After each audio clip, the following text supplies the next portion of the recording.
10-12 घन्टा लायो नै बेलुना 10-12 घन्टा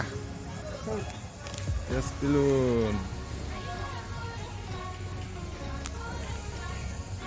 जाहांबाय नै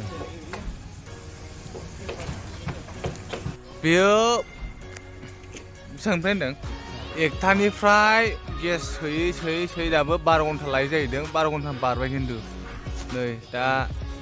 आरो नांबावगौ जाहैदों दा 1 घन्टा 2 घन्टासो नांबावगौ जाहैदों होमबासो देरगोन जाहैदों बियो फुरा फिटिं जायाखै नांबावगौ नै नायदो गासिबो ओमफ्राय प्रग्रामा नैबेलाय प्रग्रामाथ' जाजोब्बायानो फुरा बानायखावजोब्बाय नाइटआवनो ओरै जाजोब्बाय ओरै हटेल जाजोब्बाय बेयाव बै मा बे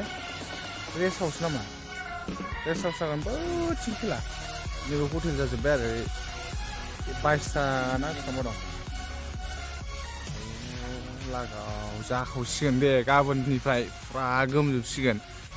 बे उरायसिगोन बे गोजौआव उरायसिगोन